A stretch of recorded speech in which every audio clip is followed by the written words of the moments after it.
Un mainteneur, il a en charge l'entretien, la maintenance, la conduite, le réglage des installations et surtout d'assurer le meilleur fonctionnement possible de ces installations techniques au sein d'un bâtiment pour le confort des utilisateurs. La performance énergétique, elle a été déterminée, calculée au moment de la conception. Elle a été toute la phase de réalisation met en place tout ce qui doit garantir cette performance. Et le mainteneur, en effet, lui, il va dans la durée garantir la pérennité de cette performance.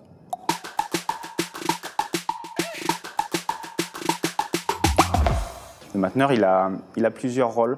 Quand il va arriver sur un site rénové, il va forcément y avoir une phase de prise de connaissance du site, des installations, du périmètre, des utilisateurs, également des besoins, de compréhension des installations, d'identification des dysfonctionnements.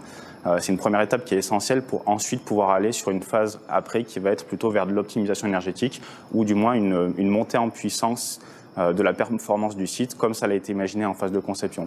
Il ne faut pas oublier que l'exploitation sur le coût global d'un bâtiment, ça représente une part vraiment importante. Plus de la moitié du coût sur le coût global du bâtiment, c'est lié à l'exploitation et à l'utilisation du site et non pas juste à la construction.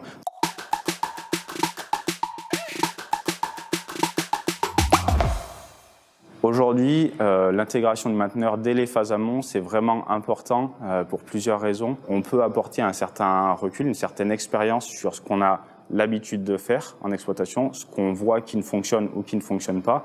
Et d'autant plus que généralement sur ce type de marché où on a intégré dès la phase amont, on va attaquer l'exploitation dès les phases de travaux, ce qui permet vraiment de conserver au-delà de simplement la conception et l'exploitation, une continuité durant la phase de travaux qui va nous permettre d'une montée en puissance vraiment très rapide derrière, de comprendre le parc technique très rapidement et d'être le plus efficace possible derrière.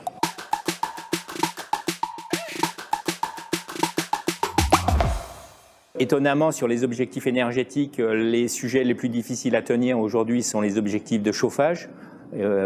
C'est un peu étonnant au regard des premiers calculs qui sont faits depuis la réglementation thermique de 1988. Donc ça fait très longtemps que voilà, les équipes de conception-réalisation doivent faire des calculs. Et étonnamment, c'est sur ces objectifs-là où il y a le plus d'écart entre la prévision et la réalité qui est vue par l'exploitation. Ouais, c'est vrai qu'aujourd'hui, le monde du bâtiment a un gros défaut, c'est de mettre en avant la technologie, alors que ce qui fait le résultat des consommations ou le confort d'un bâtiment, ce sont des choses pas technologiques du tout, style un isolant dans une paroi.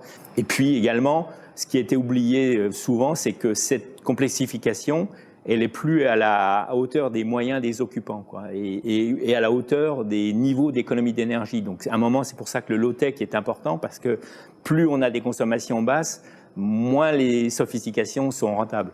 On a un budget sur lequel on travaille, quoi. Bon, avant, voilà, on était peut-être à 300-400 € de charge par logement de chauffage. Donc c'est vrai que là, ça valait un peu le coup. Quand on fait 10 ou 20% dessus, ça fait de l'argent. Quand on n'est plus qu'à 100 €, c'est voilà, 10%, ça fait un tout petit budget d'économie. Et la sophistication crée des soucis aux occupants et à leur budget de charges locatives, quoi, parce qu'à un moment, ça retombe en charges locatives, toutes ces installations. Maintenant qu'on a des cibles énergétiques de consommation de plus en plus basses, la part de l'usage, de l'utilisation est de plus en plus importante. L'influence des nouvelles utilisations peut être très importante sur la facture finale, sur la quantité, sur la consommation annuelle du bâtiment.